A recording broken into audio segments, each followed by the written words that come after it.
Good morning, children. Welcome back to history class.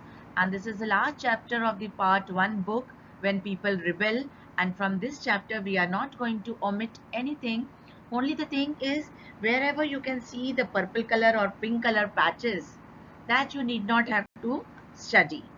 Rest, everything we will be covering. What will be the learning outcome of your learning? You would be able to discuss how revolts originate. You will be able to analyze the political, economic, social and religious causes for that. You would be able to examine the reasons for the spread of the revolt, and you would be knowing some of the, or you would be identifying some of the social reforms which took place at that time. Children, let us quickly see what all topics we are going to cover in this chapter. Introduction of this chapter. When East India Company established power in India, it affected the life of Indian kings, queens, landlords, peasants, tribals and soldiers in many ways. Many of them revolted against the policies enforced by the British. The Nawabs who ruled the land till then slowly lost all their power. The Nawabs and the Rajas lost all their authority and honor. British residents were stationed in all the courts to monitor the proceedings, thus undermining the authority of the Nawabs. The Nawabs' armies were disbanded and the freedom of the rulers was reduced. The revenue collected by the Nawabs was taken by the British and their territories were also seized. Many ruling families tried to negotiate with the company in order to protect their interests. Rani Lakshmibai wanted the company to recognize her adopted son as the heir to the kingdom after the death of her husband. Nana Sahib was the adopted son of Peshwa Bajirao II. When Peshwa Bajirao II died, Nana Sahib pleaded with the British company to give him his father's pension. The British refused to do so, as they had military power to defeat him in case he revolted. In 1801, a subsidiary alliance was imposed on Awadh. Governor-General Dalhousie declared that the state was being misgoverned by Nawab Wajid Ali Shah and imposed British rule for a proper administration. In 1856, Awadh was taken over by the British. It was one of the last territories to be annexed by the British. Children, this introduction which I am giving you here would be easier for you to quickly recap the chapter. Bahadur Shah Zafar II was last of the Mughal emperors.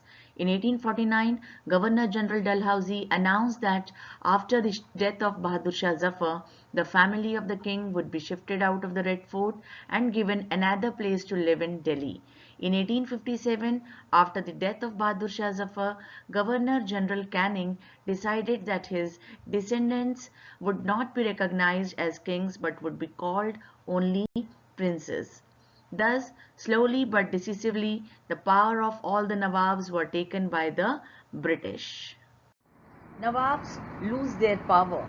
Since the mid-18th century, Nawabs and Rajas had seen their power erode. They had gradually lost their authority and honor. Residents had been stationed in many courts, the freedom of the rulers reduced, their armed forces disbanded, and their revenues and territories taken away by stages. Failed negotiations of ruling families. Many ruling families tried to negotiate with the company to protect their interests.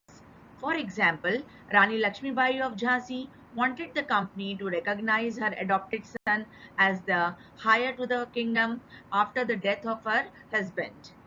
Nana Sahib, the adopted son of Peshwa Bajirao too, pleaded that he be given his father's pension when the latter died. However, the company, confident of its superiority and military powers, turned down these pleas. Annexation of Awadh. Awadh was one of the last territories to be annexed. In 1801, a subsidiary alliance was imposed on Awadh, and in 1856 it was taken over. Governor-General Dalhousie declared that the territory was being misgoverned and British rule was needed to ensure proper administration. Children, please recall quickly what is subsidiary alliance? Subsidiary alliance means Indian rulers were not allowed to have their independent armed forces. Do you remember now? They were to be protected by the company but had to pay the subsidiary forces that the company was supposed to maintain for the purpose of this protection. I hope now you all remember this. The company even began to plan how to bring the Mughal dynasty to an end. The name of the Mughal king was removed from the coins minted by the company. In 1849, Governor General Dalhousie announced that after the death of Bahadur Shah Zafar, the family of the king would be shifted out of the Red Fort and given another place in Delhi to reside in.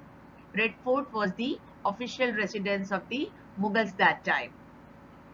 In 1856, Governor-General Canning decided that Bahadur Shah Zafar would be the last Mughal king, and after his death, none of his descendants would be recognized as kings. They would just be called princes. Here is the picture of the two sons of Bahadur Shah Zafar. The peasants and the sepoys. In the countryside, peasants and zamindars resented the high taxes and the rigid methods of revenue collection. Many failed to pay back their loans to the moneylenders and gradually lost the lands they had tilled for generations. The Indian sepoys in the employ of the company also had reasons for discontent. They were unhappy about their pay, allowances, and conditions of service. Some of the new rules, moreover, violated their religious sensibilities and beliefs. Here is an interesting fact which I would like to share. Belief against sea voyage and its impact.